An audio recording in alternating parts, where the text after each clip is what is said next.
In this video, I'm going to introduce you to composite functions. So composite functions are really functions buried inside other functions. So for example, if you've got this function x squared, well, x squared, you know, it looks like this.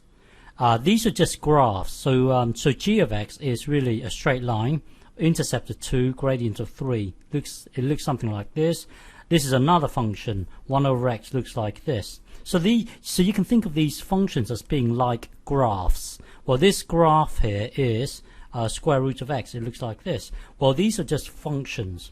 So composite functions are functions buried inside other functions. So for example, if you look at this here, it's saying get the function g. So the function g is this whole block here, and put it into the function h. So h is this thing here. So what basically you put this into here, which in turns means you put it into wherever you see all the x's.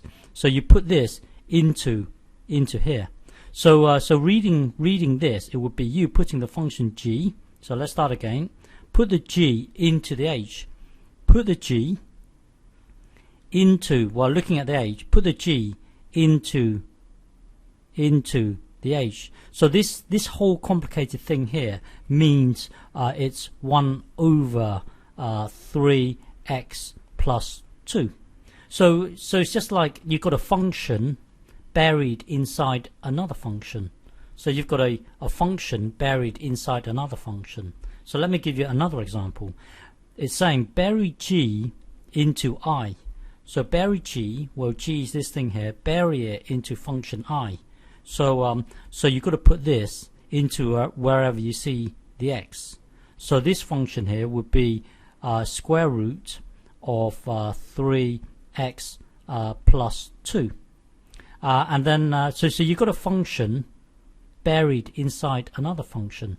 Now if you reverse the order, so this is g here and this is I here, reverse the order, it's saying put the function I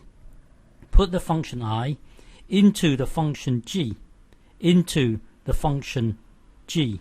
so you've got to put it into here. So what that means is this, if you put this into here, it will look like this, 3 root x plus 2. So this is your new function. And then you could have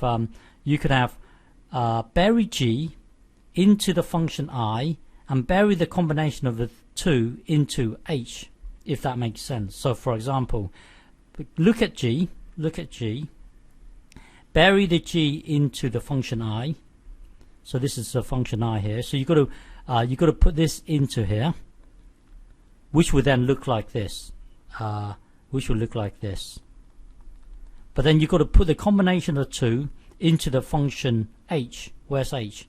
H is this thing here.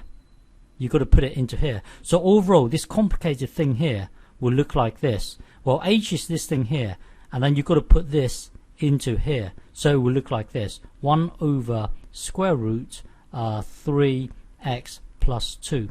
So now you've got something really complicated built up by these simpler functions. Okay.